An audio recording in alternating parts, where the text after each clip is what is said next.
start streaming. And we'll see if it works. Dun dun dun dun dun dun dun dun dun dun dun dun dun dun.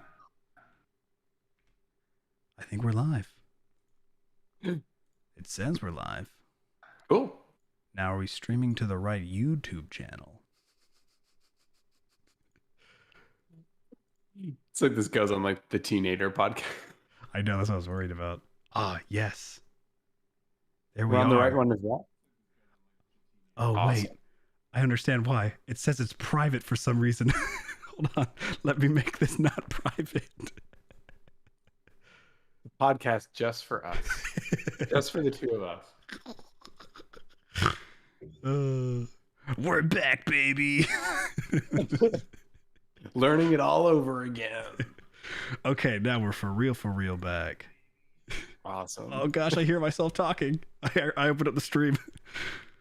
All right.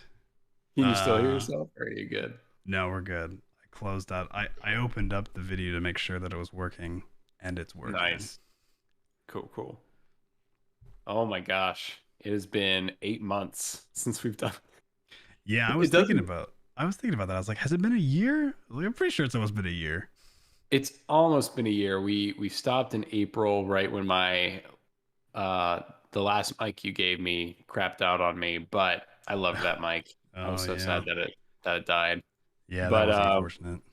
I know. But honestly, it's probably better because when we were doing our first 13 episodes, I mean, I was literally doing this podcast from my bed, just like laying like crisscross applesauce, just speaking into a mic. So this is a lot nicer, just having a space to call my own. Yeah, a little more comfortable, I'd say. Oh yeah, absolutely. So definitely a lot more comfortable. Yeah, so I guess where have we been the past 8 months? What's been going on? Yeah, for our 29 or less listeners. Yeah, I'm gonna start posting the podcast everywhere. If you want to kind of just talk a little bit about what's been going down. Yeah, for sure. Yeah, that can kind of be our question of the day, like what's been going on the last 8 months. True. That's smart. People need to know. I'll start on my side. So, for everybody listening, since my mic went out when we did episode 13, we were in the transition of moving houses, me and my wife. And if anyone who listens to us lives in North Carolina, honestly, probably anywhere in the U.S. right now, I would say, the mortgage industry is pretty crazy. It's pretty hard to get houses right now. And so we spent probably, we took a little break for the summer, like in May through June. And then in July, we started looking for houses and quickly found out that it was not going to be very easy to get a house. Normally house hunting is the fun part, and not so right now in this current state that the financial market is in.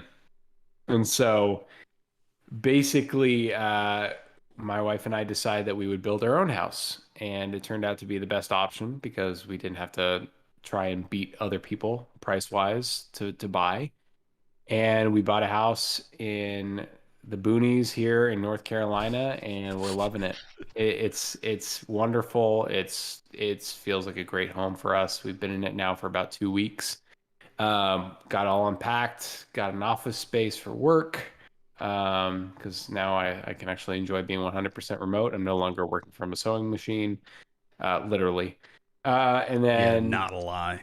Yeah, not a lie. I was literally propping two desktop screens, or two monitors, I should say, and a desktop all on one sewing machine. Now I have my own desk, which is really nice. Standing desk. It has a motor. It does have a motor.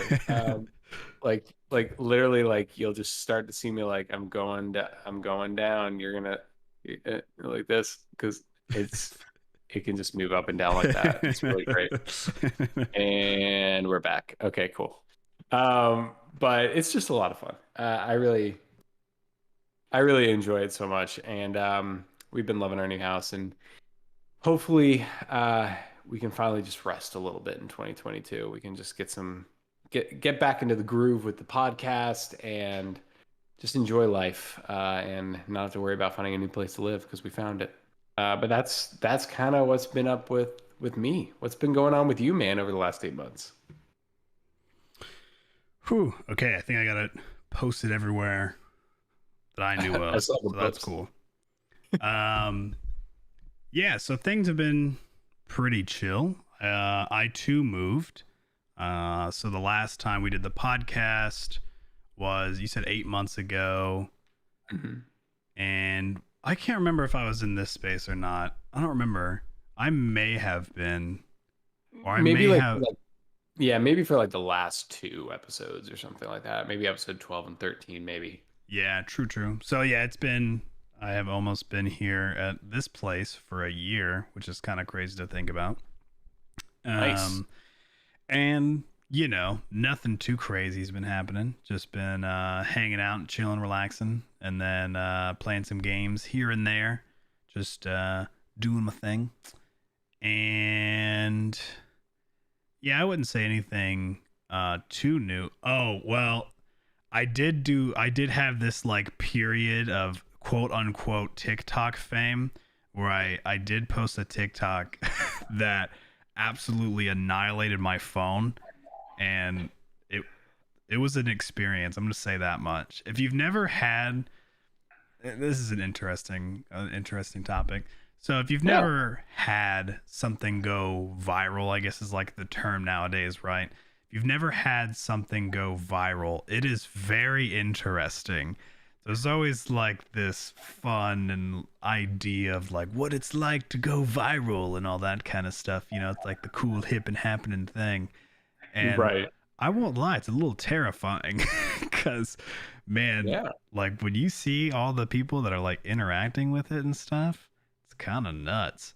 But it was it was fun. It was definitely enjoyable, and I'm glad I had the experience, and it's made me realize like, oh, I don't know if I'm cut out for this. Like, it felt like I was on my phone the whole time, and I was like, oof, I just like feel like my cell phone usage has just skyrocketed, and I'm not one to enjoy sitting on the device all the time. It's not that entertaining for me. I enjoy more of a live it in the now space. But it was fun. I think that's probably like the only bigger thing that's like happened to me recently. This summer was intense, I would say. It was nice. It was a good summer. But the summer you went viral for 2 weeks. yeah, for sure. And I still, I also just made us bigger on the podcast. Now we're looking good. Oh yeah. Nice. I will say that like I do still enjoy doing TikTok. I'd say that's my newest adventure that I have tackled. And I've been making skits on there where I do like Pokemon skits. And did I send them to you yet? Yes. Oh my gosh. Okay. Anyone listening, you need to check out Tyler's TikTok for Pokemon. It's my favorite is definitely the one with the shinies where like you're like, I'm gonna love you forever, and then the shiny Pokemon shows up and you're like, sorry, bud. Sorry, dude. I kind of hate you now. Yeah, this all started because of my shiny hunting journey with Brilliant Diamond, which will more than likely be a topic that we touch on later on in the podcast tonight. So that's my inspiration for the TikToks that I make now. It's just Pokemon shiny hunting and the endeavors that one faces as they go through the challenge of it. Oh yeah. I think after you sent it to me, actually, it's kind of creepy, but TikTok does this anytime I search for anything in particular. I started getting a lot of those TikToks of people trying to get the shiny starter and just like them like saying like just keep going, you got this, like just keep trying. Yeah. It's so funny. But yeah, we'll definitely talk about that later. But did you want me to do the well-written introduction we got? You totally can. If you're feeling it, go for it. I'm ready to get back into it. But all right, What's up, everybody? We are calling all nerds, and you answered the call, the beacon in the sky, if you will. We are your friendly neighborhood hosts that talk about everything within the entertainment zeitgeist, and we are so excited to talk about some amazing stuff tonight. Feels so good to be able to say that again. Just wanted to do a quick overview of everything that Tyler and I are planning to talk about tonight as our, I guess, Christmas special episode. It's kind of funny, Tyler, that we actually ended last year or in April on 13 episodes. It's almost like a season. So it's almost like we could start like season 2 in January after a Christmas special or something. I don't know. Yeah. But I know that we wanted to touch on a few items for everybody. One being the Halo Infinite multiplayer and campaign that is releasing next week. Tyler, I believe you were saying that there was something new happening with the Final Fantasy 14 expansion as well. Yep, that went live this morning. Nice. And then we wanted to touch on It Takes Two. The game got hit with a trademark, and we'll have some more information there. And then finally, the most exciting piece of news, PlayStation is possibly getting into the Gamepass Game. And so I'm really excited to talk on that one, actually. And then finally, if we just have a few quick minutes, I was just going to run through some recommendations I had for the year of top games, movies, shows that I've seen this year before we get into the upcoming games area. But yeah, that's kind of a chill Christmas return episode for us, but I'm really excited to get into it. But Tyler, did you want to start off with Halo Infinite and tell us what you know about that? Yeah, so since we obviously have not talked about it on here yet, some of you might know that the Halo Infinite multiplayer had a surprise release, and I'm checking the date on it right now. It had a surprise release, came out of nowhere, and it was on the, gosh, is Halo 20 years old or 25 years old? I forgot which one. It's gotta be 20 years old. 20. So yeah, on the 20th anniversary of Halo, the Xbox had like their own little video thing that was going, like conference thing that was going out, and towards the end of it, or maybe the beginning, I didn't really actually watch it, but they were like, surprise, Halo Infinite multiplayer is live right now. And so everybody was freaking out, going on Steam and playing the multiplayer, and they being 343 and I guess like Xbox Game Studios and stuff were saying that this is technically a beta of the game, of the online play, but it was a very clean beta. I will preface that. It felt amazing, or it feels amazing, very smooth. The combat is like spectacular and everything, but the thing was that it had limited game modes. There was only a couple multiplayer modes that you can play, and you still can only play those limited multiplayer modes. The concept or the theory is that come next week on the 8th, I'm pretty sure it's the 8th, Halo Infinite is going to have a full release, meaning the campaign part of the game will be out. And there's also speculation that technically the beta will be over for the multiplayer, which means things that people enjoy, such as just playing like Slayer or like SWAT, all those other different game modes, more than likely should be released as well next week.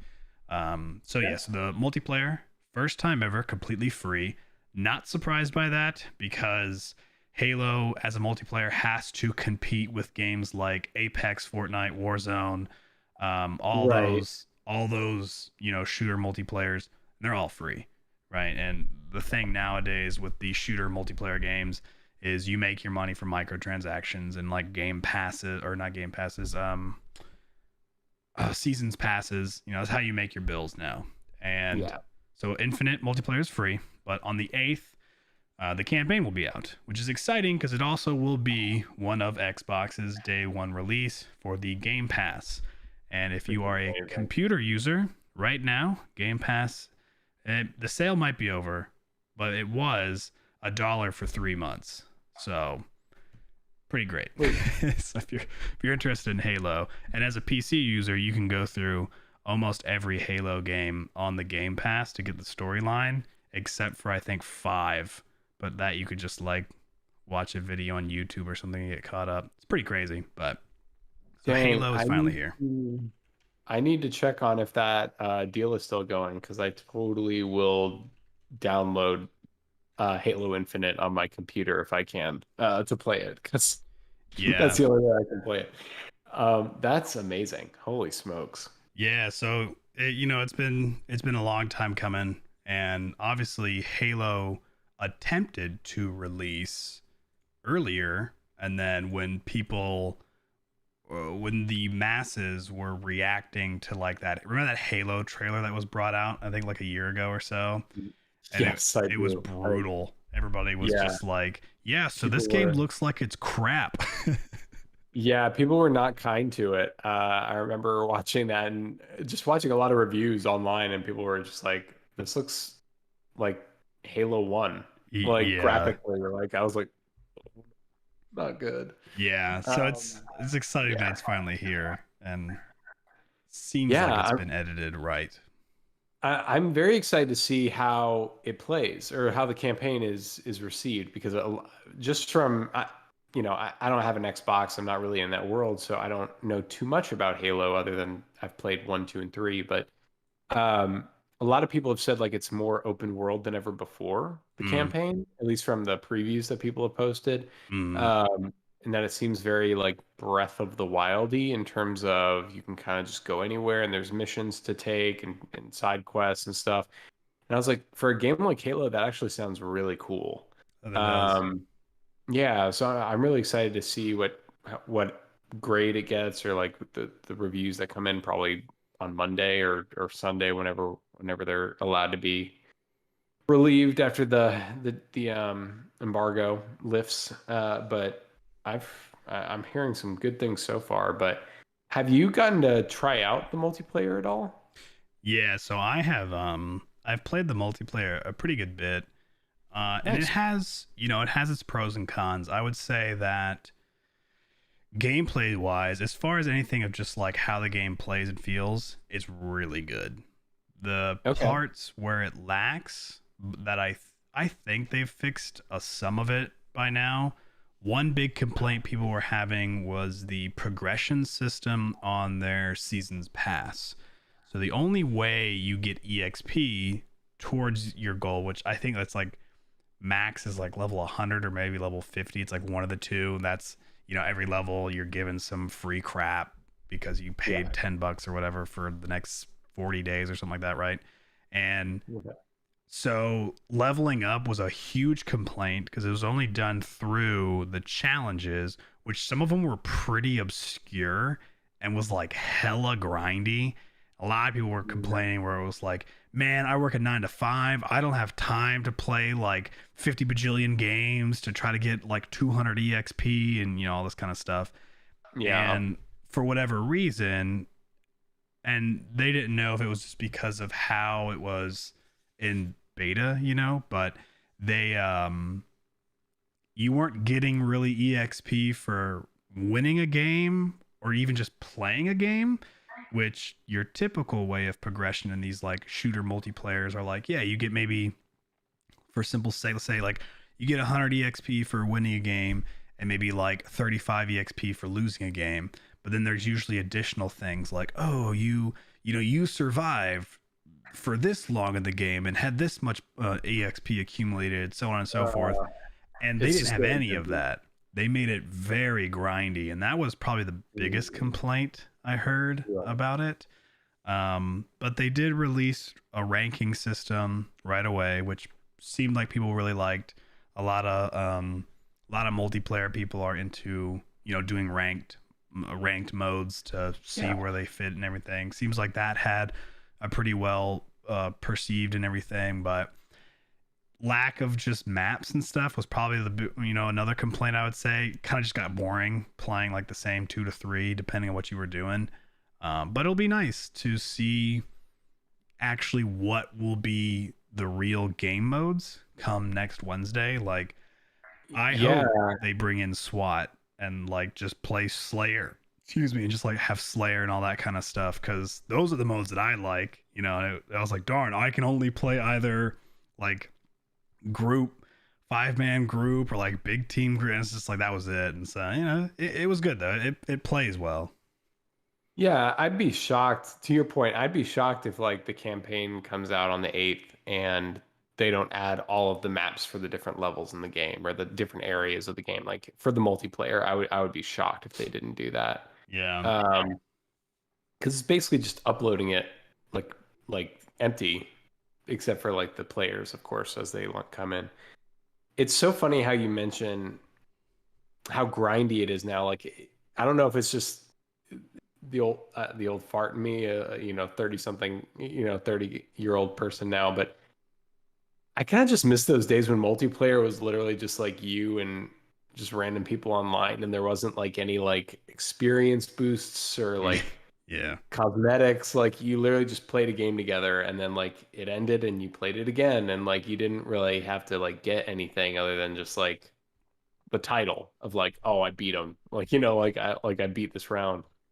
It is very much, I feel like the multiplayer world is very different nowadays, and it's interesting. I don't know if that's a bad thing. I know, like for me, I just miss the simplicity Yeah. uh, of those old days, like of playing Halo 2 and just, oh my gosh, I would still play Halo 2 multiplayer all the time. It was so Yeah. much fun. I think that's where I see a split is, Battle Royale is hype right now, Mhm. right? Being the last man or last team standing, or last person standing, I should say. Last person or last team standing is very, very hyped right now. And so Yeah. I call it the classic style, like playing just team deathmatch. It's like boring to people nowadays. Mm. Like I see the new Call of Duty that came out, and it's all right. People think it's all right, but some people are playing it only because the same guns in the multiplayer exist in Warzone, and the only way to level them up efficiently is by playing the multiplayer and then using those Huh. leveled up guns in Warzone, which is the free game. And so, Interesting.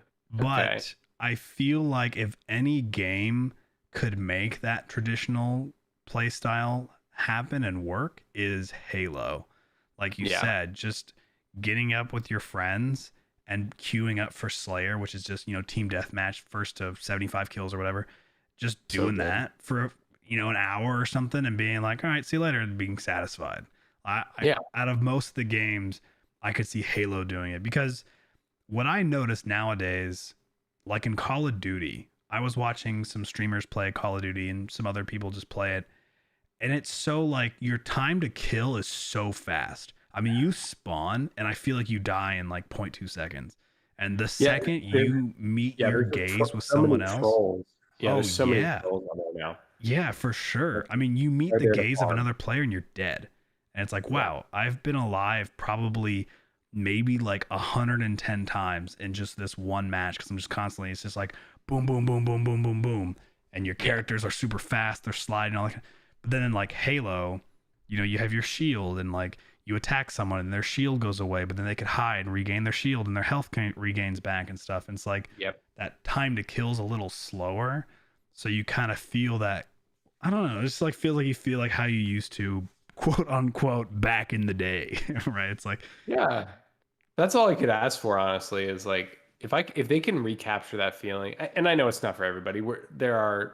There's a whole new generation of players out there that have never played Halo, that have never like played the original games, which is yeah, crazy to think about. But um, I think there's enough modes that they've come up with now that can appeal to both generations, like that. So I think I think yeah, it'll be good.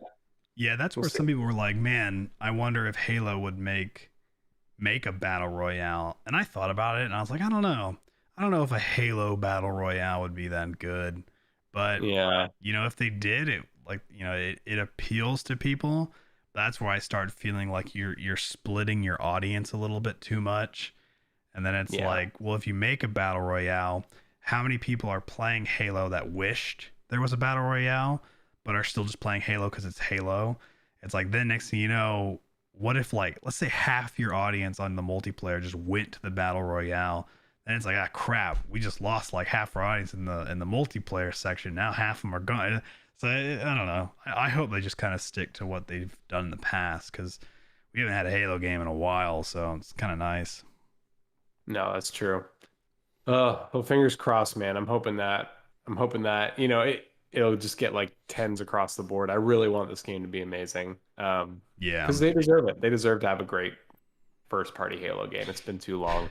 Gosh, it's been It's too been way too long long. for like a good first party Xbox game, so I know. I want I it. need I it. want them to have it so bad. And if anything should be able to do it, it's Halo. Yeah. So hopefully we'll get it there. Yeah, no, definitely. But what was the other news you were gonna say that was released on in regards to Final Fantasy 14?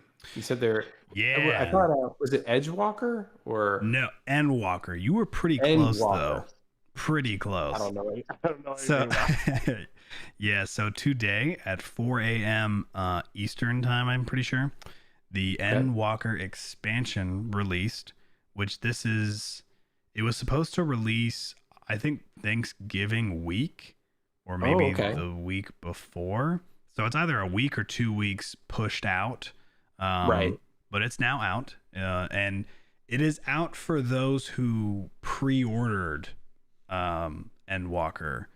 The official, let me see, I'll look it up. The official date is actually, yeah, December 7th, which is what, Tuesday? So December Yep. 7th is the physical actual release.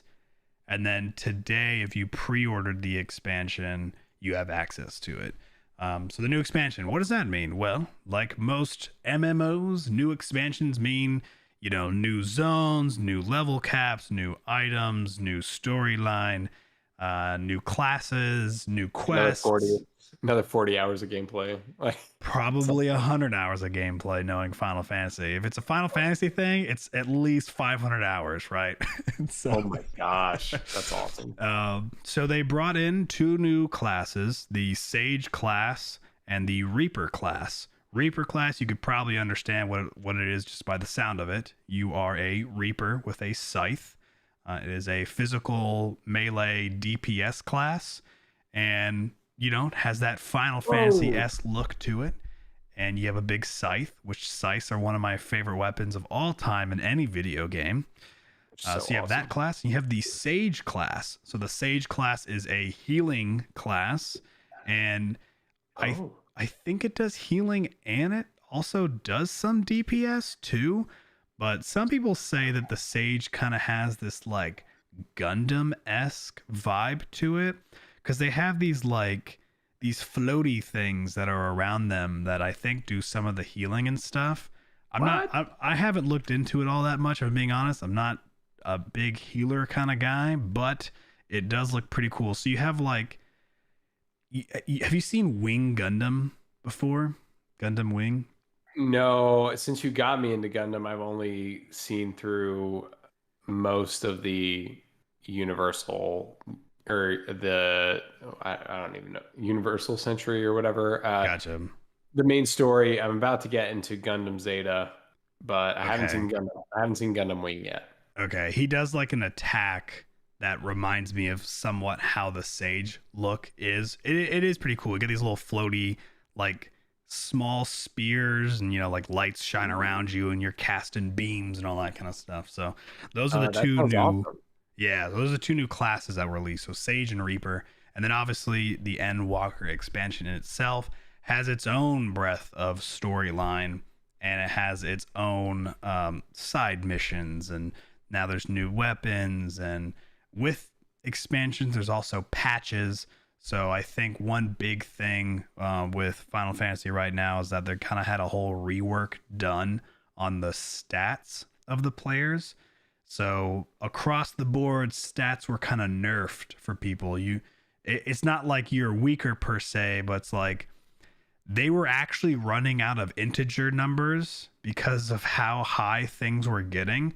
So they had to dumb it back down a little bit because they literally were having things that was just doing so much damage that they were going to overflow. My Like, gosh. yeah, like they were going to overflow what was allotted into like integers and stuff in their code. So there was a big. I'm not gonna call it a nerf per se, but they just reworked a lot of it. I think they got rid of some armor pieces, and it's things like, let's say you had 40,000 health, you might now have like 4,000 or 400, whatever it is, and things have now just like scaled back so that they can add more stuff in the future to like work on, and Work progress. your way back up, kind of thing. That makes sense. Exactly. So that was another, I would say, probably big thing with the expansion. But then obviously, I mean, an expansion in any Final Fantasy games are usually pretty big, especially with an MMO. There's mounts to start collecting, new zones, new raids, dungeons, fates. It's like the list just goes on and on with all the new stuff that was brought in. So that's huge. That is a really big release, I would say, for the not just the MMO community, but like the Final Fantasy community in general. It's just big. So that is out today for pre-orders. Now, since like you said, this is the next big expansion. Are like the servers already crashing? Like, are people like trying to get in to play the game and like they can't I would assume. Final Fantasy doesn't have bad crashing, which is nice. Oh, So that's good. I Okay. I woke up before 8 o'clock this morning and I just downloaded the game, and I think it downloaded and then like randomly around like 9:40 or so this morning. I was like, let me just log on, get my Reaper class. My queue was like 43 or something. It wasn't too bad. And then when I got on Discord, I noticed some of my friends, like my friend Grant, he was like, my queue was like 2,500 or whatever he said. And so that after work gang definitely kicked in. So queue times are pretty high. Yeah. I would say that like Final Fantasy has been through this server ringer before. Like I They know think the they have, game. yeah, they kind of have some of that stuff down pat, and now it's just like waiting in queue systems and stuff. Queues aren't too bad typically with Final Fantasy. Like my 43 queue, it went super fast, but I don't know what that would say with somebody who's in a queue of 2,000.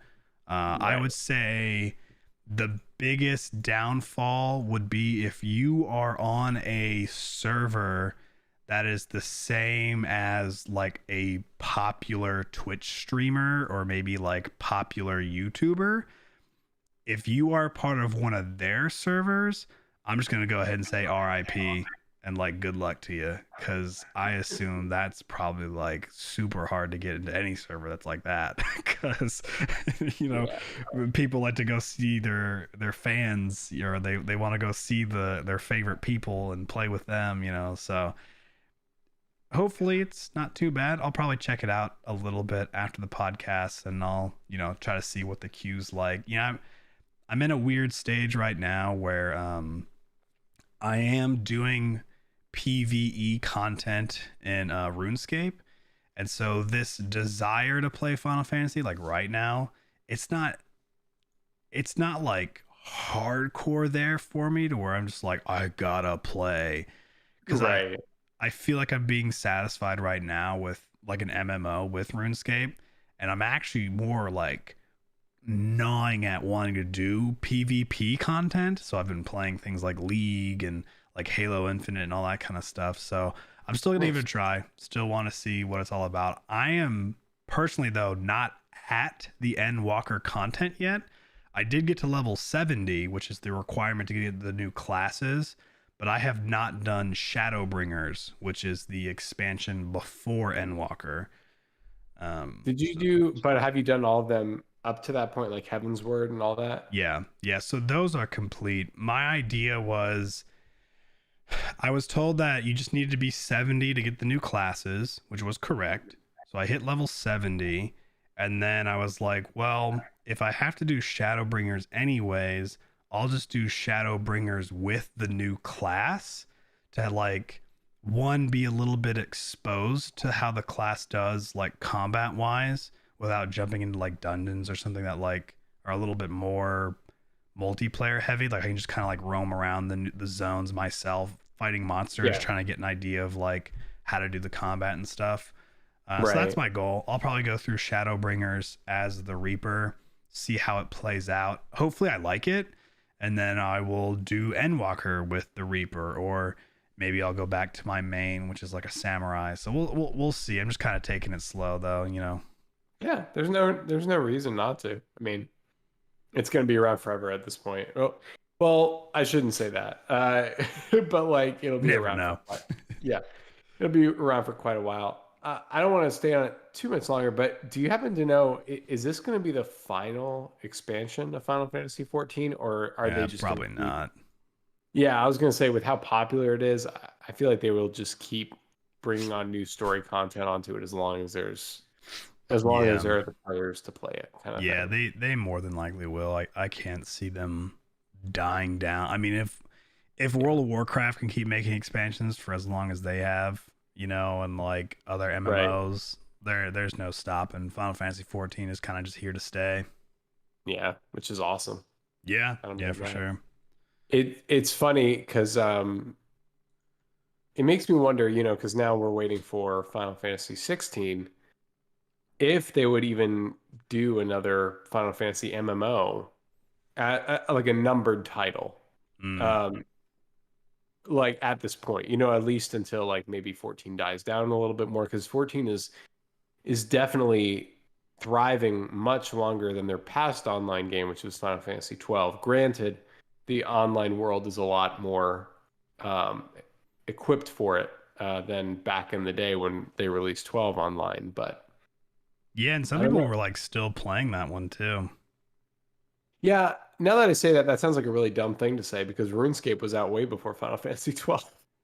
Yeah, I think like the original RuneScape was either early 2000s or like the 90s.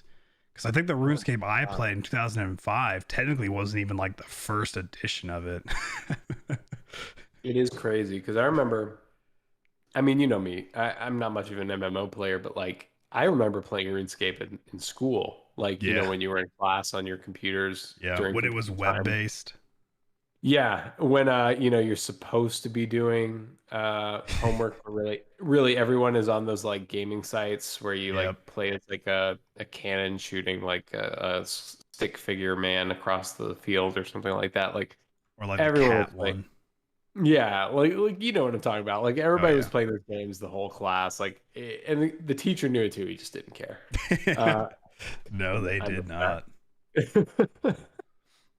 Oh my gosh. Well, if you're all right with it, Tyler, I'll jump us into the next one. Yeah. This is you shared this article with me, which is very interesting. I actually haven't played this game yet. This is on my backlog to play because it really looks great. I feel like this would be a fun one to play with Ruthie. But this is from an article we found from George Yang. It says Yosef Fares Game It Takes Two is hit with claim from Take Two Interactive. And so basically, what's happening here, I'm just going to streamline most of this article, but what's going on is that Grand Theft Auto parent company Take Two Interactive has hit Hazelight Studios game It Takes Two with a trademark claim. Records indicate that Hazelight has seemingly been forced to abandon ownership of the game's name. In a statement to Eurogamer, a Hazelight spokesperson told the outlet that the studio cannot comment on ongoing disputes, but hopes that the situation will be resolved. Take Two has also been filing trademark claims for names that include words like Rockstar, Social Club, Mafia, and Civilization. You know, the most common words ever. These words are all connections to products or services that Take Two owns, such as Rockstar Games, Rockstar Social Club, and the Mafia franchise. So, not only is Hazelight affected by this, but other businesses unrelated to the games industry are as well. So, there's a Max Fane clothing brand included in the trademark claims, presumably due to its closeness to the studio Max Payne, which is a great series. An axe throwing company in Florida called Rockstar Axe Throwing is part of the trademark claim. So Take Two is just coming for everyone, just trying to just keep their name on these things away from any other company out there, which is, How you can know, you trademark Mafia? I don't. How can you trademark civilization? Like that's literally Yeah. and like a rock star. Like it's Isn't just that it's an kind of energy drink too? I thought Rockstar Energies was like a thing. What about it that might be. company? It might be. I just don't know if this is Take Two Interactive's. We're so big now because of all the money we've made off GTA 5 that like we're Yeah. just gonna like keep trying to like take all these things. I have no idea. Yeah, Um, Rockstar Inc. is also the energy drink company. And like I yeah, wonder if that means they're gonna start like going after them too. They're really yeah, big on the gaming industry, I'll tell you that much. Rockstar's pretty big in there. Because yeah. they're owned by Pepsi. I gotta assume that Pepsi's got some deeper pockets than Take Two. Then Take Two. Yeah, I would assume so as well. I have no idea. This whole thing is just so bizarre to me. I remember when you sent this to me this morning, and I was kind of shocked. I just feel bad for Hazelight because I mean this is a Mm. wonderful game that they've made. You know, it's gotten rave reviews since it was released. I really want to try it out, but it just kind of sucks because like if they have to abandon the name, honestly, I don't know what that really means. I don't know if that means that they have to at some point rename the game something else if they ever want to republish it or re-release it on different platforms, maybe, you know? I have no idea. Or if they have to take it down from the store and rename it now and put it back up. Like, Yeah. no idea. I honestly I feel like stuff like this has happened before in the gaming industry, but not as common that I can think of anything in the past few years of something like this happening. Yeah, But I wonder what they would do with it if they would go through the process of renaming because I don't know. I can't imagine. I can't oh imagine they'd be able to win a fight just because of how massive Take Two is. But I yeah, would hope that like the person maybe in charge of the decision would be able to see what Take Two Interactive is doing and like it just seems kind of scammy to me where they're just like taking generic words and just yeah. being like, "Oh, that's Oh, ours."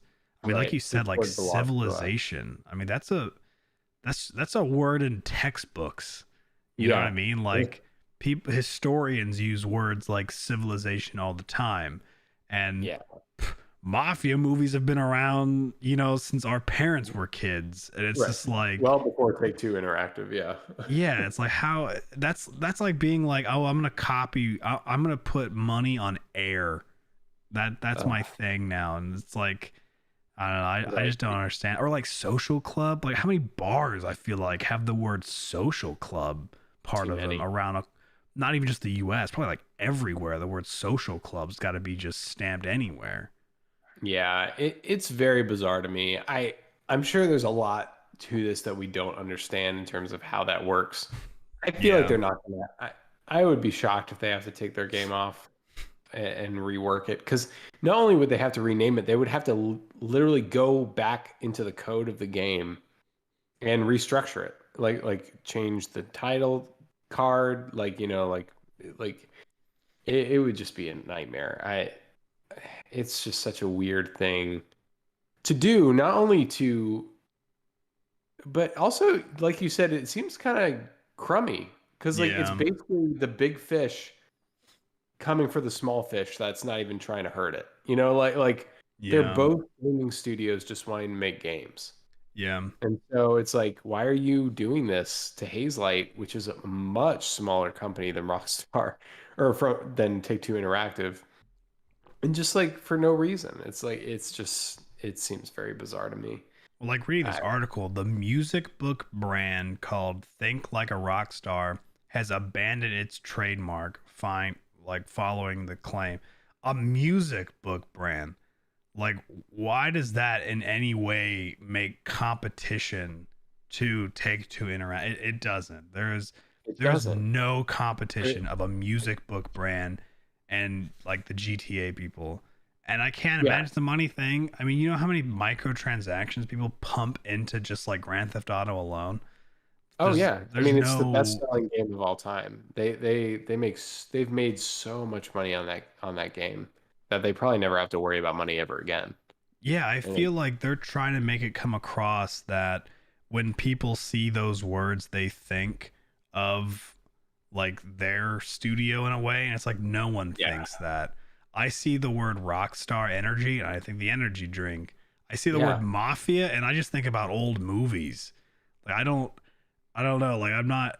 It's not taking away from them. The only time I ever think of Take Two Interactive, honestly, barely. I mean, I think about Grand Theft Auto. I think, oh yeah, that's Rockstar. yeah, Or yeah. like, You think oh, the Mafia games, Grand that's Theft Rockstar.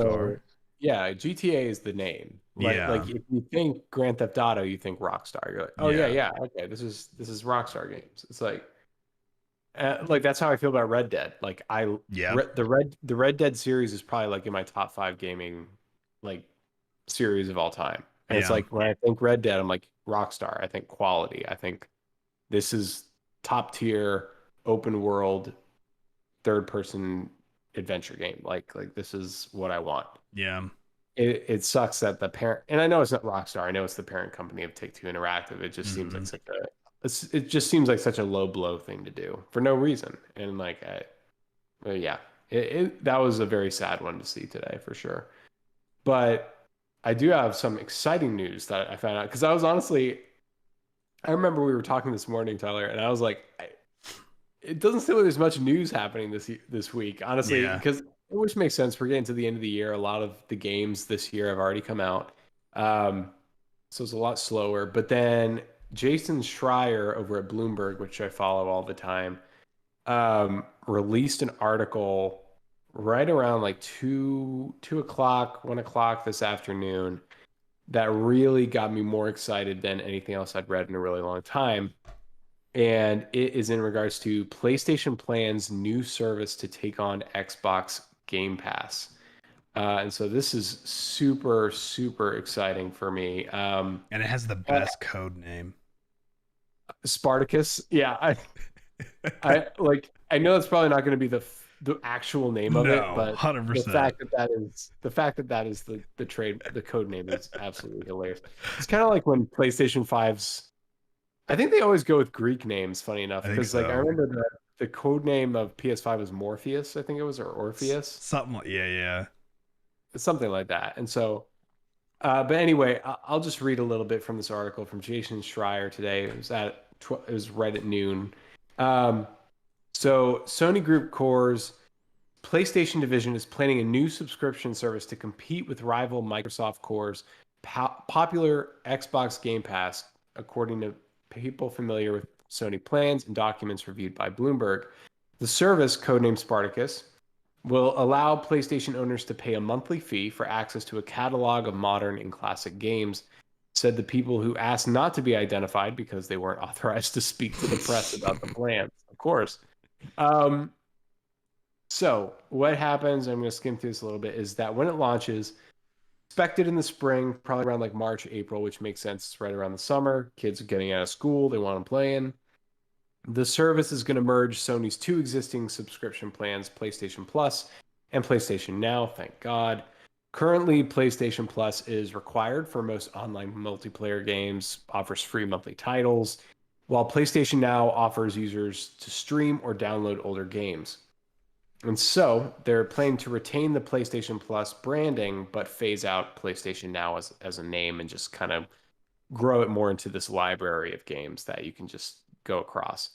Now, the part of this that is a little like very much like PlayStation taking a step forward to compete, but not being as friendly as Game Pass, is that while details on Spartacus may not have been finalized, the documentation reviewed by Bloomberg outlines a service with three tiers. Oh gosh. Okay. Yeah. The first would include existing PlayStation Plus benefits, which I assume is going to be the same price at $49.99 a year, which is what I pay. The second would offer a large catalog of PlayStation 4 and eventually PlayStation 5 games. The third tier would also add extended demos, game streaming, and a library of classic PS1, PS2, PS3, and PSP games. We literally could be playing Crisis Core on our PS5s next year, which, Mm. Peter, if you're listening, man, That makes me just so excited. I can't tell you how excited that makes me.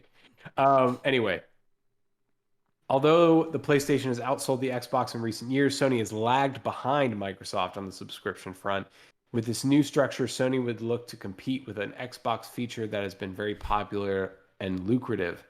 Um, so that's all I'm going to read on the article.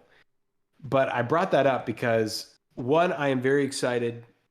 I'm just very excited in general. I don't care if this thing is going to be $99.99 a year. I'm going to pay it because you know me, I'm a huge PlayStation fanboy. That's been my console, my go-to console for pretty much my teen years and beyond.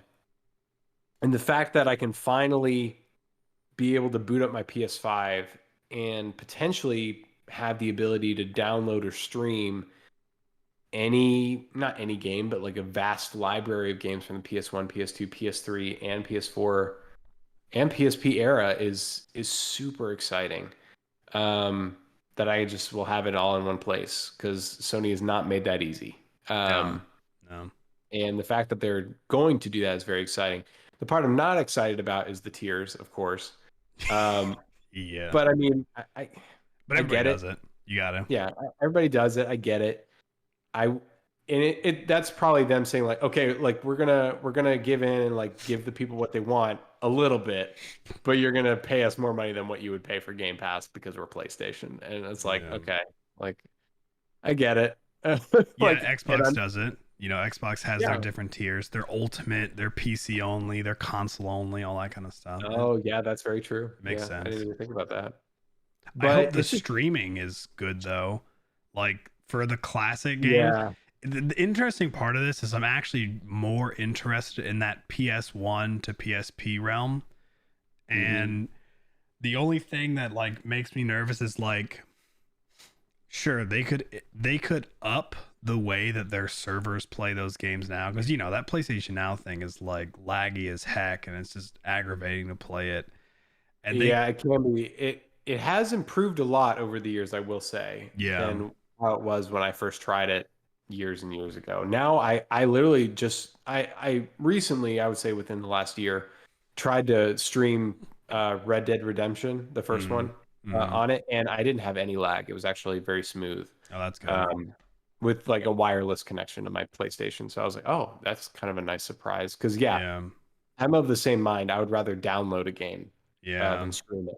But I know Or that that's not like going to be possible for PSP or like PS3 even because of the yeah. different hardware they used. But yeah, Yeah, because that's sorry, where I Game Pass interrupted. is. It's all download. Yeah, If you're playing on the Game Pass, unless you're doing that whole like on your mobile device and stuff, but if you're on like your yeah, Xbox, you know, you're typically playing it downloaded. See, they did the reverse. They did download first and now they're working on the being able to stream your games on Xbox. Whereas I feel like Sony with the opposite, they're like, let's stream first and maybe they'll get into some of the downloading. I'm not too sure, but maybe we'll do it. yeah, I'll take a download any day. But it will be kind of cool to see what that classic library consists of for like Oh yeah, for PS1, sure. PS2, PS3 games.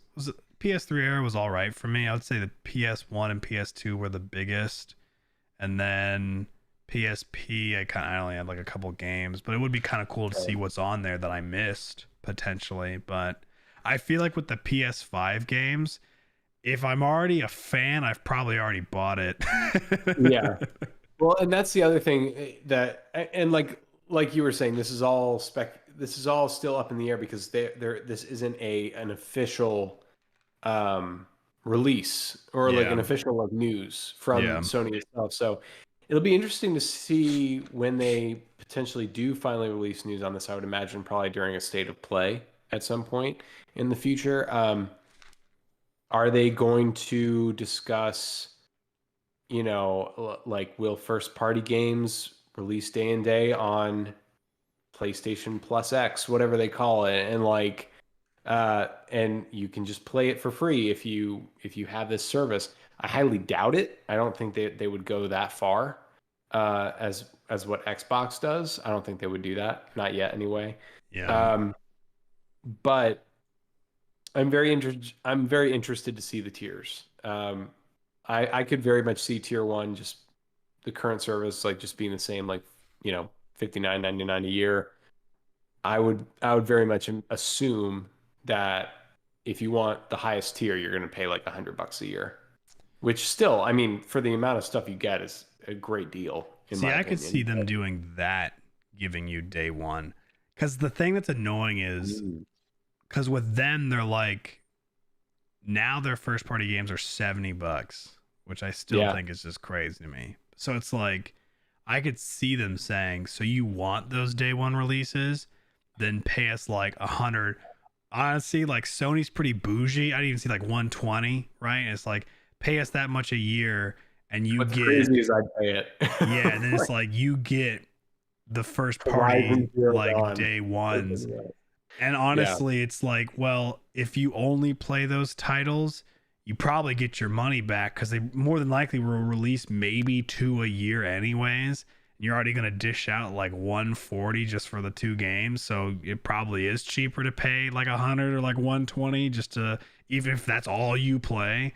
So I could Yeah. see higher tiers being that, but I don't know. I could also see being surprised and being like, "Oh damn!" Like Sony's trying to step it up because they know their competition is Xbox, and Yeah. Xbox has been the champions of The just players. giving anyone games. It's like constantly running their sales just to be like, "Bro, we don't care if you're on an Xbox or a PC or on your Android device or on an iPad. Just freaking play our games for cheap. Have at it. You know, have Yeah. fun." So I know. I can't tell you how many times I've been tempted to just get like an Xbox One, not even an Xbox One X, just an Xbox One mm, to like just get Game Pass so that I can play these certain games that I just can't yeah. play.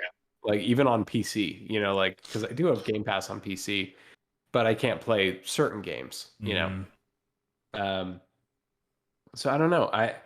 It's just very exciting. You know, this is very surface level news. We don't know much detail, but I'm sure that in the next few months we'll be talking more about this very much. So, Yeah, I mean, it's um, something that you and I have talked about for a long time and we oh knew it was yeah, going to come eventually. We're like, yeah, they have to because one, it helps both parties. There's been no yep, competition for Xbox, so having competition is going to be good for them. Makes them forces them to continue to have their service grow. And then obviously for Sony fans, I mean, it's good to have that. I mean, their PlayStation Plus games are hit or miss most of the time. I feel like that's the most free stuff we get out of Sony is their PlayStation Plus, and it's like half the time I yeah, just log in once a month just to claim them, then I never play them. So yeah. Well, there's a part of me that hopes that doesn't go away. That free game of the I month. hope not. I mean, it's weird though, because like if they do this Game Pass style thing now, they may as well just like add it to the library. You know what I mean? And just be like, all right, we've added this game to the library, go play it. Like Yeah, in all the other 300 games that we have on here, whatever they are, you know. yeah, Um, but I don't know. Yeah, I saw yeah, PlayStation Plus is always hit or miss. I think really only 4 months out of this year were games that I was like, oh yeah, I'm gonna play this right now. Like this yeah, month, this month I think was like Godfall and yeah. uh some other game I haven't even heard of, and I was like, yeah, Yeah, I'm looking it up. Yeah, the nothing Godfall. here. It's like a special edition too. Yeah, Yeah, Godfall Challenger Edition, which I assume is like some special edition, and then it has Mortal Shell for the PS4, and then yeah, Lego DC Supervillains, which I'm actually excited about. The Lego games are really fun. they are fun. They know their audience, they know what people want, and they just keep making it. And Yeah, it's just I goofy. appreciate that. I appreciate that. That's like good pizza. You know what you want. Yeah, I exactly. like last month. I actually liked the game they gave a. I don't know if you ever played this game, but Kingdoms of Amalur. Mm-mm. Amalur. I claimed it, but I've never played it. Oh, Tyler, you would probably love this game. If you ever played like Fable Mm-hmm. or anything like that, it's kind of like that, but like bigger. Bro, Um, I'm waiting on a new Fable like I'm waiting on a new Sly Cooper. dude, if you love Fable, you have got to try Kingdoms of Amalur. I'm not even joking. You will Yeah. love this game, dude. Yeah, You I'll will give it a love shot it. for sure. Yeah, it's so good. It's such a great game. Is that Well the Kingdoms then, of Almamar re-reckoning? yep. it's like it includes all the DLC, all the like basically everything that has ever been released for that game. The graphics aren't anything to write home about, but it's a very like just true blue fantasy RPG. Yeah, it Yeah, looks like good. It does look dude, like yeah. Fable. Yeah, like it's the same type of humor, cartoony character looks. Like Uh, it's really good, man. Like I love that game. I haven't had a chance to get into it because I keep saying I'm trying to get through my backlog of games, but yeah. it's getting hard to play games when you got a toddler running around the house. It's kind of takes away from the game time, which is fine. Yeah. But it's like Yeah. I Oh, it's prioritize. THQ Nordic. A good company. Mhm. Yeah, I really like their Darksider games too. Yeah, those are good. Talk about a So really good game with a Reaper. right, literally play as death. Yeah, which Um, unfortunately the newest one wasn't that big of a hit, right? The newest Darksiders, like 3 or something. And yeah, I played it. It was good. Like I uh enjoyed it, but it wasn't. I don't think it was as funny or as good mm, as Darksiders 2. Darksiders 2 was amazing. a Like knock out of the park. Holy cow. dude, that game was incredible. And yeah, it just felt a little half-baked in my Mm, opinion. I liked the characters. Like the problem with those games is never the story. It's never the mm. characters. Like, they're always pretty fun. I like Strife, or whatever her name is in the game. One of the four horsemen. But it the gameplay itself wasn't as great as I was hoping it would be. Yeah, that's unfortunate. Yeah. But before we jump into upcoming games anticipated for the rest of this month, I kind of wanted, if you're okay with it, Tyler, I wanted to give a brief, just quick run through of all of the recommendations of things I've played and seen over the last 8 months that Yeah. I just want to shoot out names quick and fast. I'm not going No, to take yeah, up go time for it, dude. Go because I for it. know I can take forever on stuff like this. Um, but for all you listeners out there, I really want to make some of these recommendations. I know we're at the end of the year. If you're in the Christmas season, you have some time off from work, if you're able to play some games, watch some movies, TV shows, I have a few recommendations for you all. And I'm just going to run through them really quick, like I said. For video games, Kena, Bridge of Spirits. Imagine a PS2 game that looks amazing and runs on the PS5. That's Kena Bridge of Spirits. It's very simplistic, very fun. Highly recommend it. Really moving game. This is technically from last year, but I played it this year. Yakuza Like a Dragon. I absolutely freaking love this game. It's probably one of my favorite JRPGs in a very long time. I 100%ed this game. Literally, like, got all the achievements on Steam. It took me like 120 hours. I didn't even care. I enjoyed every second of it. It was so good. And I can't wait. It's getting a sequel in the same kind of style. Uh, Ratchet and Clank Rift Apart. It's Ratchet and Clank. If you know what that is, you already know what you're getting into. Looks like a Pixar movie. It's incredible. This is probably the best Ratchet and Clank I've played in a really long time. It was Oh yeah. phenomenal. Oh yeah.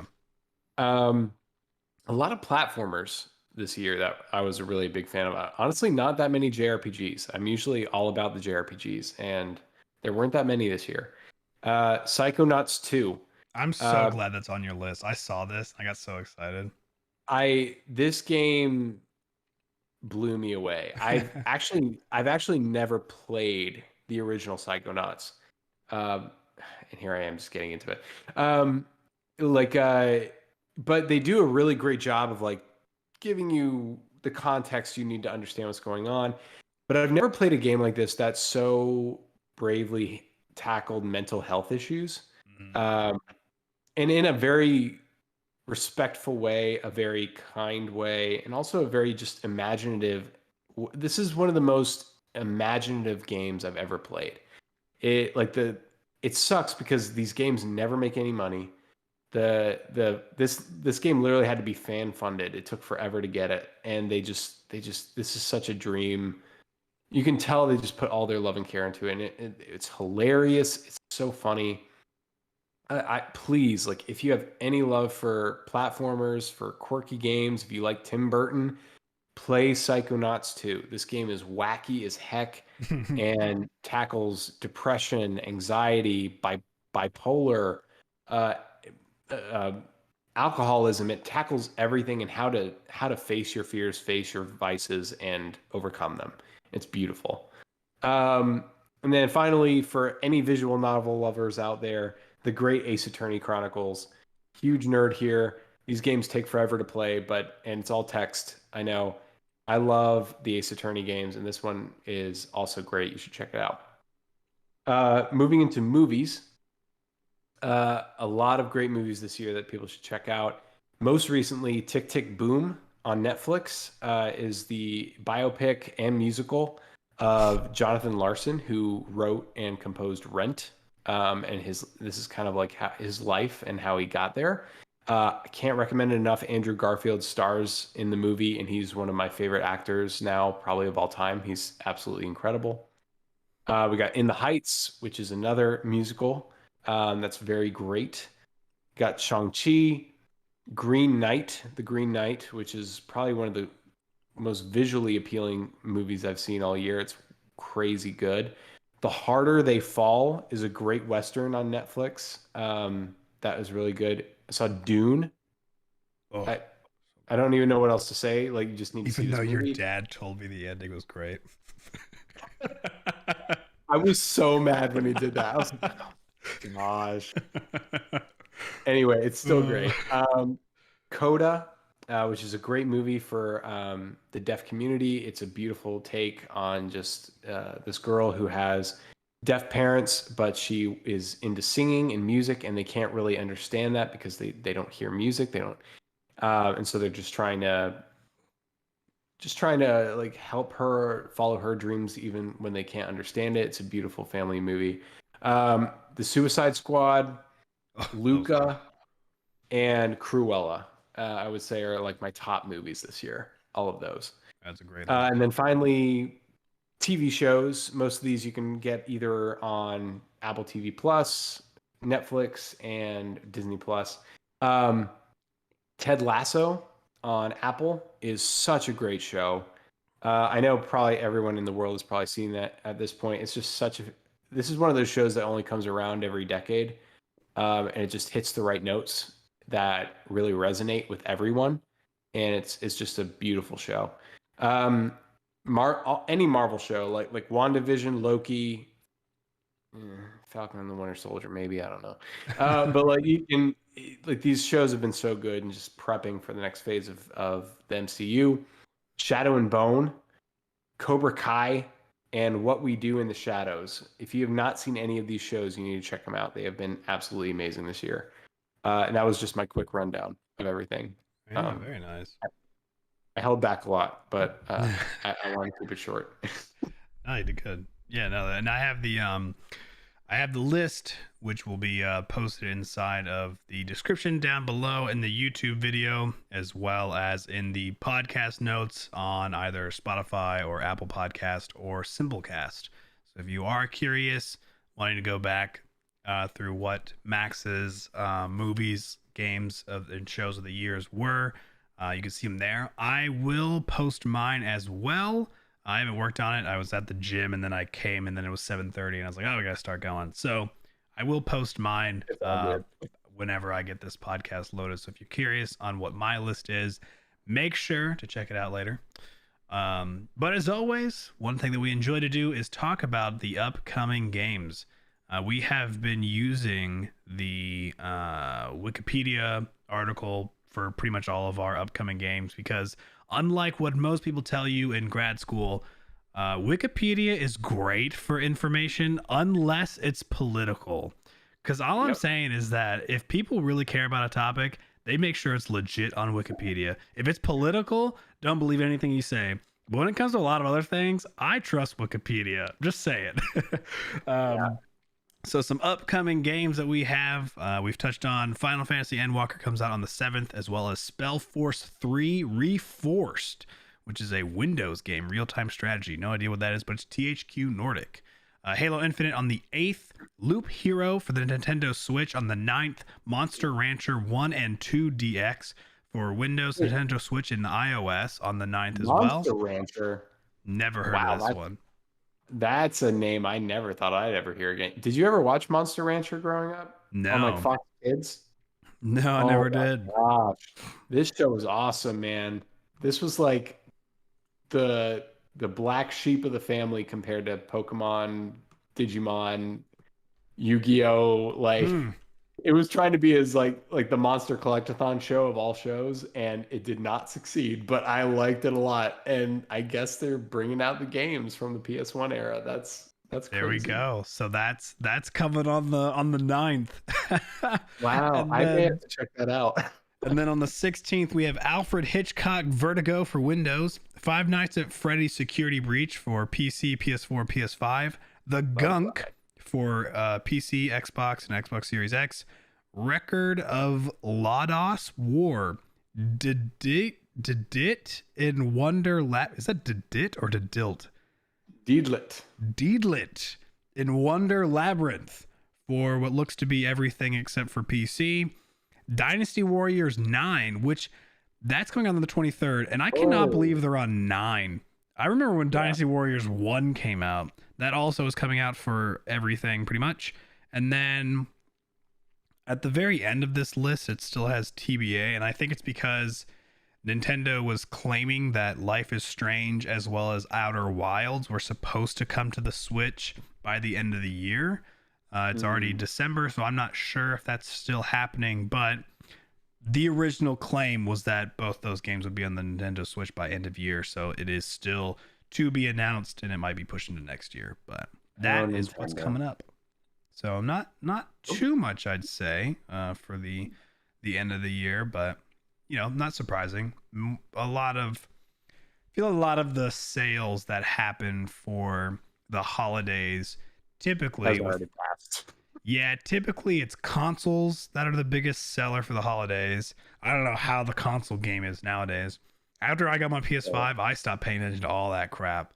I assume it's still insanely hard. It's still bad. It's still out of stock everywhere. PS5, Switch OLED. You can probably, I assume you can get the Xbox One X some places, no problem. I don't know, but I don't know. Yeah, that's still all just like a joke. Yeah, it's all just. I forgot about the Switch OLED.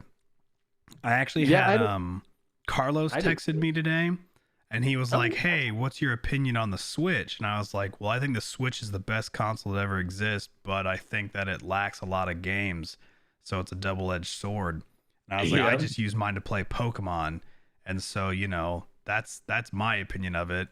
And he was like, "Oh, I have a." He's like, "My daughter has a Switch, and I have a Switch OLED for my son." And I'm just like, I don't even know how you got your hands on a Switch OLED, but it made me totally remember. I was like, oh yeah, the Switch OLED's a thing.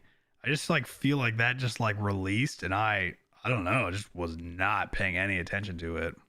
Yeah, I for a few days was kind of tempted to try and get one but then I read more into it, and it doesn't really change the output for when it's docked. It's all just like, oh, it's just an OLED screen for when it's handheld. And I'm like, I mean, that's nice, but it's not $350 worth nice if I can't play it on my TV for any difference like that. Yeah. And I only when I'm playing Pokemon do I find I actually play my Switch in handheld mode, or if I'm Same. at my parents' house and I'm just kind of chilling, and again it's still to play Pokemon. I wouldn't say I play many games on the handheld part of it. So the OLED screen, I don't know, I just don't really see an appeal, at least for me. But yeah, same. At first I was like, oh, that would be kind of nice, but then I was like, I'm just gonna wait till they come out with a better Switch in a few years that actually has 4K resolution on the TV. Yeah, it made a cooler stand instead of that little rinky dinky small stand. Now the whole back flap is a stand that's adjustable. Ooh, so they did do that cool. Of a change, so that's kind of cool. But it's to me, it's well, it's still the same Joy-Cons. They probably still have Joy-Con drift. I have my freaking Joy-Cons. They have crap behind them or something. I am constantly taking Q-tips and isopropyl alcohol, cleaning the crap out of those things, and they get sticky like every 3 weeks. My plus button is always stuck. My X button is always stuck. These Joy-Cons are like 80 or 70 bucks. It is a joke. These things suck. They're like the worst. That's Nintendo for you, man. Now that PlayStation has like announced this, literally, I think it was today too that they announced it too. Nintendo was like, "Oh yeah, our gaming system for 64 games, we're releasing Paper Mario." So still pay $50, $75 a year if you're a family, for just playing Nintendo 64 games, Nintendo 64 games. I forgot they did that exclusive membership for that, didn't they? Yeah, I forgot about that. It's a joke. Like, there's no, they. I don't want to get into it. Like I can go on a tirade on this because like it's just like it's like they have no sense of the gaming world in terms of like, and they don't really have to. They have their set fans, they have their people buying their games all the time, so they just kind of stay in their own lane. But yeah, it's their own ecosystem. Right. You compare it though to Game Pass and Spartacus or whatever PlayStation is going to call it, and it's a joke. It's like you don't even have a library, like a library of games over 20 for like 64. And you have like no roadmap to show or share of when new games will arrive, but you're still saying that you need to spend $50 to $75 a year for the service with a promise of great games to come. And it's like that. If you weren't Nintendo, you would be laughed out the door. Like, I know this is crazy. I'm like checking out Nintendo's site, and it's like, yeah, Nintendo Switch Online, $20 for a year. Oh, that's not bad.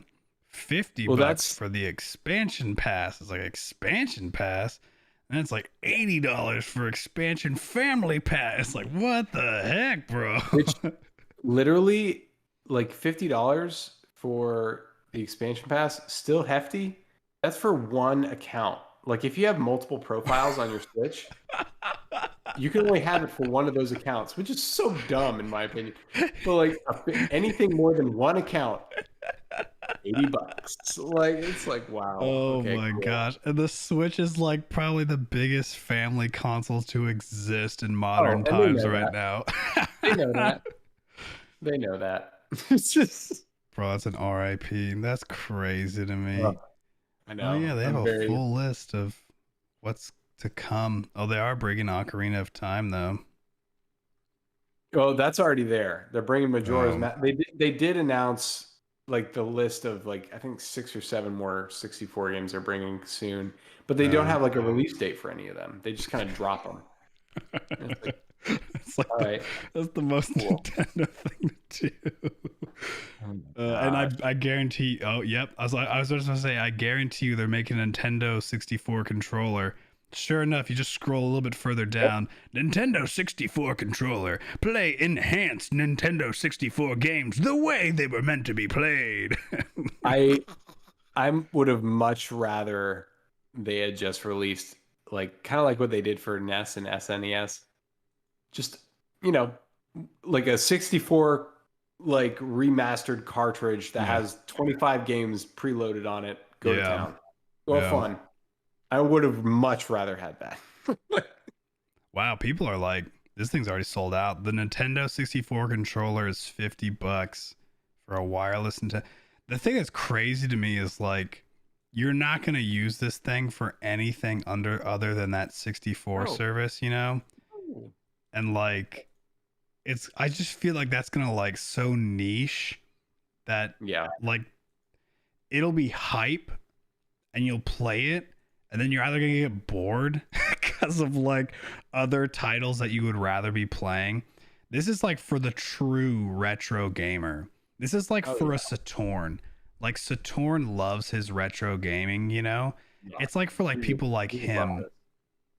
That have that nostalgia. Like with us, we would probably like it, we'd play it, but then like, like something like a new Spider-Man or like God of War, like something like would come out on like a PS5 and we'd just be like, okay, and just forget about the Nintendo 64 and just like play that instead. Yeah.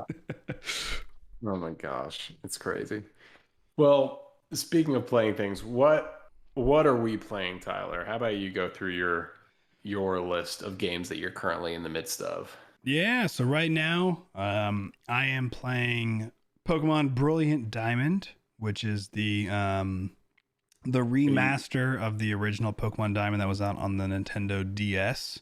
It was the first DS Pokemon game, now remastered for the Nintendo Switch on a chibi style, which has kind of a mixed interpretation of it. Some people hate it, some people love it. I personally like it a lot. I think it's great.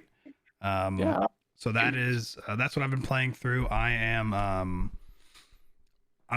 was doing a shiny hunt. I got to 40 hours, and then I decided to make a second profile on my Switch and just play through the game, and then I go back to my other profile and I still hunt it. So we are Ooh. on 40 hours with still no shiny starter, and I've gotten 2 badges. And then, knowing me, I have already started a second shiny hunt on the other profile. So I am now partaking in 2 shiny hunts because that's just the kind of person I am with Pokemon. Um, What's the Pokemon that you're trying to shiny hunt in your second so I pro? am trying to shiny hunt a Skorupi. It is a poison bug scorpion Pokemon. Yeah, yeah. You're Dude, trying to get the red one. yeah. Yeah, the shiny looks dope. And my goal for this playthrough is to have Pokemon that I've never used.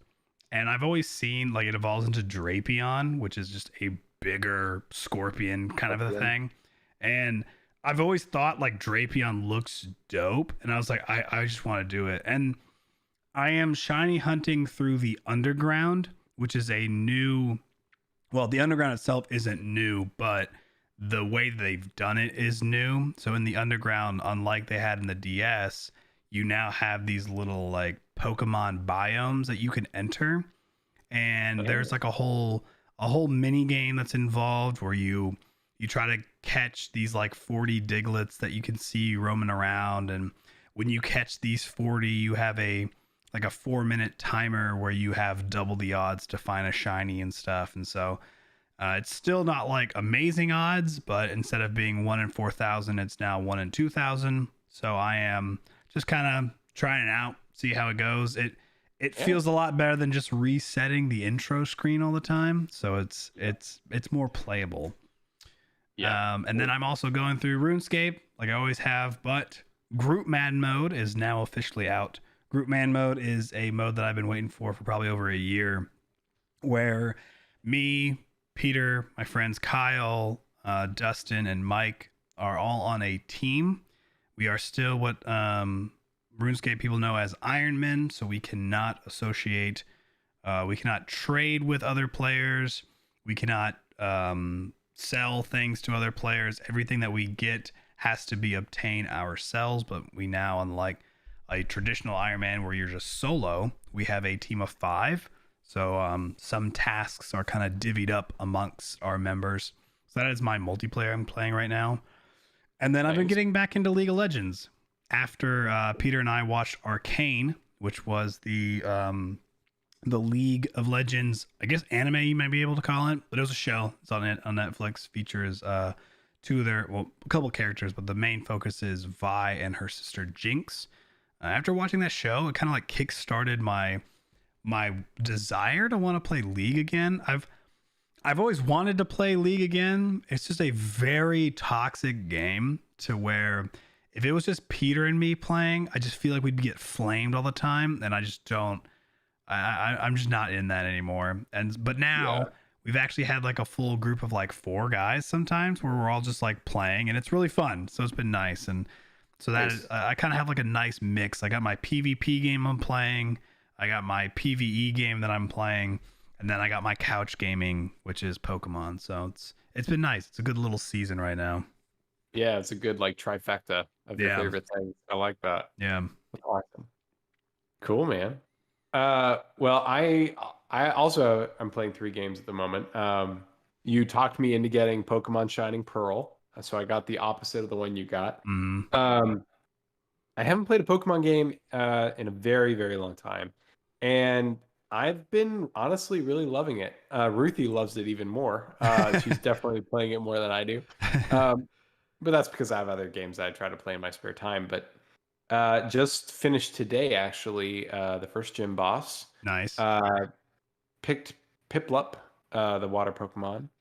And I'm just going through and not, just kind of catching everything I don't have in the Pokedex. So I think I have like, I want to say like 14 Yeah. Pokemon that I've caught at this point. And that's what I like. I don't really care as much about like shiny Pokemon or anything like that, but I will like grind in an area until I've captured every Pokemon that that area has to offer. I find that pretty fun. And so been doing that. It's been a great game so far. I've been really enjoying it. It's shocked me. It's recaptured my childhood in a way. It's kind of nostalgic. It kind of like when I'm playing it, it reminds me of when I was playing like Red and Blue's Gold and Silver when I was a kid on my Game Boy. Like it's just, and I think part of that is because I can play it handheld on my Switch. Um, it's just really good. But I also got Shining Pearl so I could trade with Tyler for the Pokemon at some point that I can't get in Pearl, so I can complete my Pokedex. Hey. So thank you in advance. We can help each other out there. But and then the other games I'm playing are on my PS5. I'm playing Guardians of the Galaxy. Uh, uh, and that game is absolutely amazing. It's really fun. Looks great with ray tracing. Honestly, the dialogue is on point. Like it feels like a James Gunn written screenplay. Like it's just you just literally play as a family of misfits that argue and bicker and yell at each other, uh, just minute after minute, and it's so good. Like they honestly capture the characters in such a true way. It's not canon to the MCU, but it is canon to the characters themselves. You have Gamora, you have Drax. It's funny because in the game, Drax is actually the one who killed Thanos. So when you run into people in the game and they see Drax, he's honestly the most impressive of the team because people are like, oh, he's the one that killed Thanos, the Mad Titan.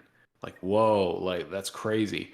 And then Drax being Drax is just completely ambiguous to like any praise. He's just like, yeah, that's what I did. It's not that big of a deal. And then Rocket won't shut up. He's just like just super annoying, but in the best way. I love him so much. Um, and Groot is just amazing. And then you got Peter Quill, who's the player you actually play as. And when you really the gameplay style is very when you're walking around and traveling around, it's very like Uncharted-esque. And then the actual fighting, I don't even really know what to compare it to, honestly. It's almost like a rogue shooter for like the moments that you're in battle, where you're just kind of, locking on enemies, shooting them with his little pistols, and commanding your team on how to like help and partake and take out the enemies. Like they all have their own like little abilities that help in different ways, and it's really fun. You really get the teamwork of it. Honestly, it's really good. It's gotten really good reviews. This is honestly what I feel like the Avengers game should have been, Mm. instead of what it is. And hopefully they'll learn from that and maybe just remake Avengers into something like this. And I wouldn't mind if I just had to play as Captain America for the whole game. I'm fine with that. Or maybe just give us a different character to play per chapter, but just do something. Yeah. But yeah. And then the last game I've been playing is my new JRPG that I've really been loving is Tales of Arise. This is the newest entry in the Tales series. And honestly, probably their most popular one, which is really exciting. They've kind of been on the downstream for the last, honestly, it feels like 5 to 7 years now. Their games have not been as good. You've probably heard of some of them, like Tales of Abyss, Tales of Vesperia are their most popular, along with Tales of Symphonia. But then, the last few years we've had Tales of Zestiria, Berseria, games that sound crazy when you say them out loud. And they just have been kind of subpar. They've never been able to grab me. And then Tales of Arise came out, and I've heard nothing but rave reviews about it. I bought it finally. I gave in during the Black Friday sale, and I've loved it. They've simplified so many things in the battle system and made it a little more simplistic in the ways that JRPGs should be, in my opinion. And it just became the perfect Tales game to me. I've been loving it so much. I'm not too far into it, but I know this is a game I'm probably going to be sinking probably a lot of my next year into because it's a pretty long game. But it's been a lot of fun, and that's what I'm playing. Nice. Yeah, no, Yeah. that's good to hear about the Guardians game for sure. It had a great Oh, sale if anybody was able to pick it up during Black Friday, which kind of surprised to see that it was already a pretty solid sale with it just being a recent release. And it wasn't like it was badly perceived. It seemed like it had pretty good no, reviews all around. yeah, So, it has a killer soundtrack. Like this is not a game that you can stream easily. no. The last thing I did want to mention, I know we're running long, but I just wanted to tell you this part, Tyler, because it kind of gave me chills, and I was like, God, this game is freaking amazing. Um, I had to fight this boss, this like giant kraken-like being, very early in the game, and honestly, it was kicking my butt because I didn't really know how to beat it, like utilizing my team. And every once in a while during battle, if you're having a hard time, you're starting to get close to dying, you can do a huddle with your team, and it kind of like breaks the gameplay for a moment, where you can just kind of get everyone like in a huddle, and you like pump them up as the team leader. And it's really funny. And I haven't had to do it that many times yet in the game, so I kind of forgot how it worked. But you basically pump up the team, and you're just like, we got this, guys. We're the Guardians of the Galaxy. Let's go kick some butt. And everybody's like, yeah, Peter Quill, yeah. And Peter Quill brings out his Walkman, turns it on, and all of a sudden I'm back in the battle, and I just hear, Oh and my the final gosh. countdown starts playing, and I'm just shooting at this giant Kraken creature, rockets throwing bombs, and I'm blasting this thing to heck, listening to it's the final countdown. I'm like, this game's incredible, man. Like, I was just Oh man, that is great. I love this game so much. It's That's just so exciting. freaking good. Yeah. That is super exciting. Oh, I just had to share that because it was a magical moment. It was Yeah, just no, like, for oh, sure. this is so good. No, I mean that's good to hear that like it's cool to hear that the soundtrack is dope. It's unfortunate for content creators because they get, copyright claimed like so Right. easily, Oh but it's yeah. pretty dope Like, that they get to like I don't know, like have such a good I feel like it's hard to find like you have your people who make your own scores, but then like it's always hard to find one where they, when they don't, they just like get music that's already been like, out there. Sometimes it's like kind of yeah. crappy, so it's fun to see that it's a like a fun and like engaging one. So Oh yeah. I don't know how they got the rights to some of these songs. It was probably really expensive, but like a lot of these songs were just incredible 80s music. And I'm just like, how did you get the rights to all these songs? oh, I bet They it. got like I bet 30 it costs a songs. good penny, right? Because isn't that how Oh that yeah. works? Like you have to pay for it and Yeah. stuff. Royalties, but they got like 30 tracks, like killer tracks, like great songs that I will always jam to. And it's just like, this is great. I love that he just has this Walkman of all these songs that I can play at any time, and it's just, oh, it's great. Um, so one thing that we love to do is talk about our entertainment of the week as we kind of start wrapping things up on the podcast. And And just as a reminder, for those who have listened, and if you're new to the podcast, the entertainment of the week encompasses anything, whether it be gaming, whether it be a anime to watch, a movie to watch, a book to read. Um, board game, yeah, anything. just like it says, it's just any type of entertainment that we find is enjoyable. We just like to give it some praise. And so this week we have two shows. It looks like. So Max, Yep. if you want to kind of kick it off and talk about the entertainment of the week for you. Yeah, absolutely. So my entertainment of the week is a show on Amazon Prime. It's currently in its run, so not all the episodes are available yet, but you can watch the first 5 of 8 right now. And it's called The Wheel of Time.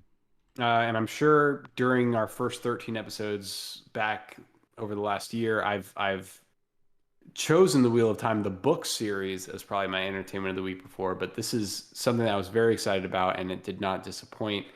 Um, Amazon got the rights to recreate Robert Jordan's amazing best-selling book series. This is honestly one of the greatest like high fantasy book series of all time, right up there with like Game of Thrones, Lord of the Rings. Like it's top tier. And Amazon has gotten those rights to create this new show. It's only 8 episodes for the first season, but so far it's been really great. The pacing, it can be a little off. I mean, it's not the greatest set. Like it's a season one. It's learning its way. But I still find it to be very intriguing. The character work, the acting is very well done. You can tell they put a lot of care into it, which was something I was really worried about. This is a 14 book saga, and so they're having to jump really quick into a lot of things because these are long books. They're hefty, but they're handling it pretty well. And that was my main concern, and they've kind of levied that concern. And it's just this great world. Honestly, it's probably the best thing I can compare to Game of Thrones in a really long time, and far less racy. Definitely a lot more family friendly. It's still bloody. It's still, it can get kind of dark. It's more Lord of the Rings though than anything else. And it is a show where this is a world of fantasy where magic can only be used by women.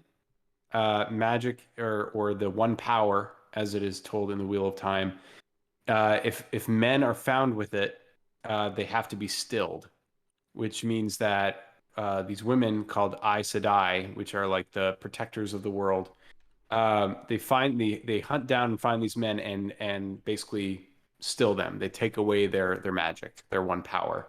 And the reason they do that is because men cannot handle it. They start to be driven mad by it, and so they become criminals or mass murderers or dangerous to themselves. And so it's kind of cool to see in the fantasy world where females are the most powerful. This is very much a matriarchal show. And but you have this character who I won't name, who is called the Dragon Reborn. The reason this show is called the Wheel of Time is because history, the history of time and lore of everything is a wheel.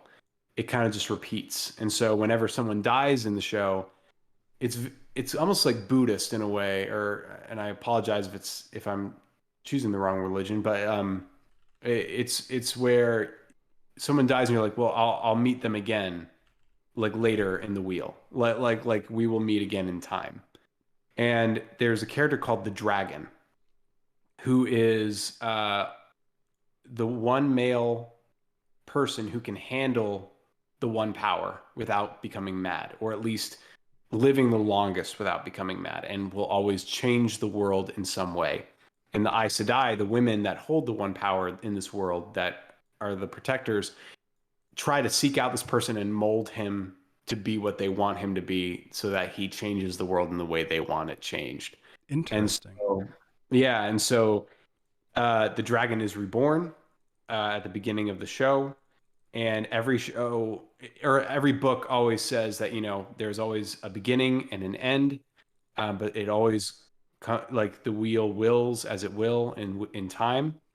But this is the beginning of the end of the wheel, and so like basically it's saying like this dragon will break the wheel of time. Like it will start a new course in history that will break the cycle. And it's just and if any of you have read all the books, it's just a beautiful story. It's so finely crafted in storytelling, and it's just really great. You have these three main characters who are all men, and one of them is the dragon. I won't say who it is, but just how they change the world and how the world bends to them, because of the prophecies and the magic that they hold. And so if anyone out there loves fantasy, you got to check the show out. It is up there with some of the greatest stories of all time. So yeah, I've been seeing that pop up like crazy recently. Yeah, dude. Like Tyler, you definitely, I think you would really like the show. It's really, really good.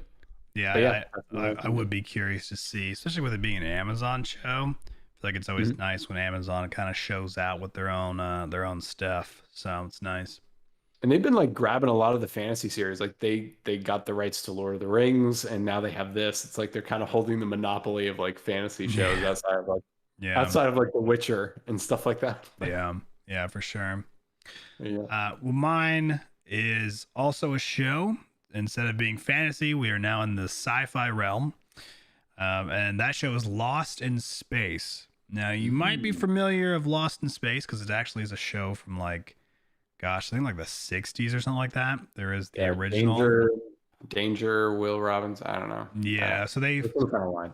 and I think there's another one that was in the 90s too, if I'm not mistaken. But Wow. this Lost in Space in particular is the 2018 version. I wouldn't say reboot per se. I think it's just kind of like the next installment of it, its own thing, and it is on Netflix. So Lost in Space, I have started it, but Julie wanted to join me in on the adventure, so I had to stop and I started watching a different show. But I am a big Lost in Space fan. I used to watch the old stuff with my dad a lot, and I have not watched the new one like chronologically. I remember last Christmas or maybe the Christmas before was when my dad was watching it. So I've seen some episodes kind of like scattered, I'd say. And it is very engaging. Nice. The look and overall just like atmosphere of it is incredible. It's like really, really cool. And so the idea of it, and I don't know much because I haven't been able to watch too much of the story, but you have a family who is inside of a spaceship, is what you know, and then they crash land on a new planet and come to find out that it's not necessarily just them. They don't think, at least. There are other pods, I would say, that are crash landing across the planet. Is anyone alive? You're not sure, you know, and the whole idea is I think they have been training for this for a while now. There was definitely some complications on Earth that have been happening, and more of those complications will more than likely be released the further down you go into the show.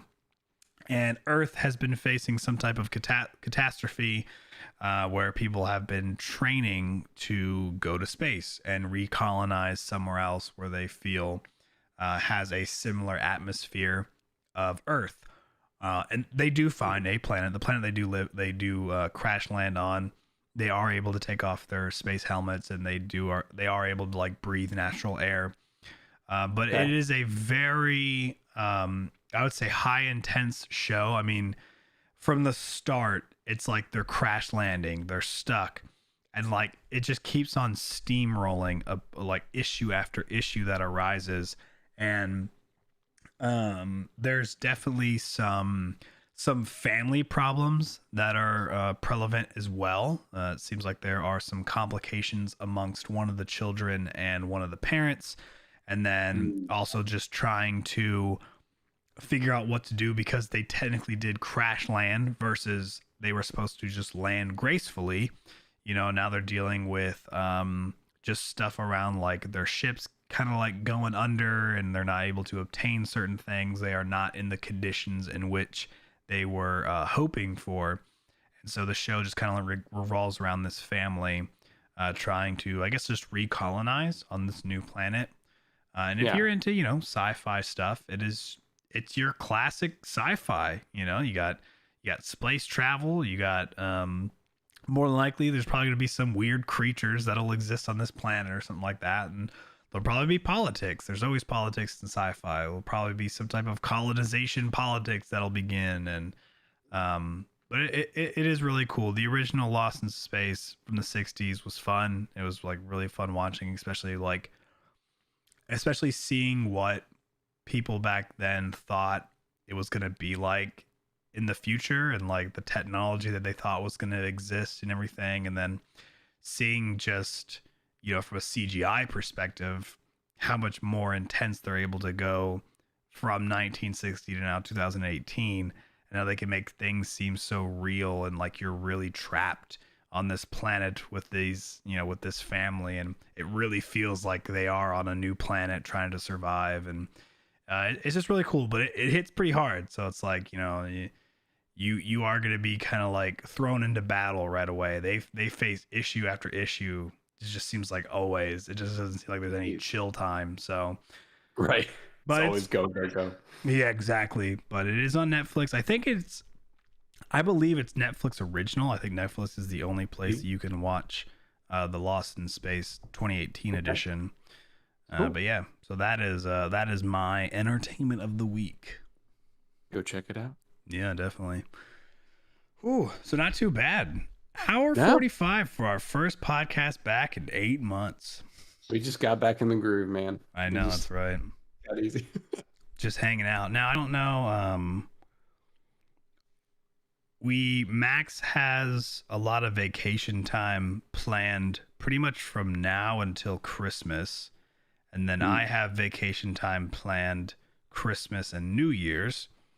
So more than likely, we won't be able to kind of get back into things until the new year. I would assume, just with vacationing and holidays are fun. But like Max was saying at the beginning of the podcast, he now has been in a better physical location to be able to kind of get the podcast.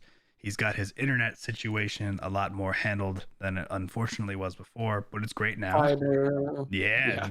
Got the microphone set up and everything, and so we should be able to kickstart these things again. We haven't talked about cadences on anything, but we do know we will be back in January, and then from there, we will just see how it goes. Right. That's all we do. That's right. But if you are curious and want to have any updates, make sure to subscribe to our YouTube channel, which is Calling All Nerds. You can follow us on Twitter, which is also Calling All Nerds. And if you are interested in the podcast on just a listening perspective, you can find us on all the podcast sites, such as Apple Podcast, Spotify Podcast, and Simplecast Podcast.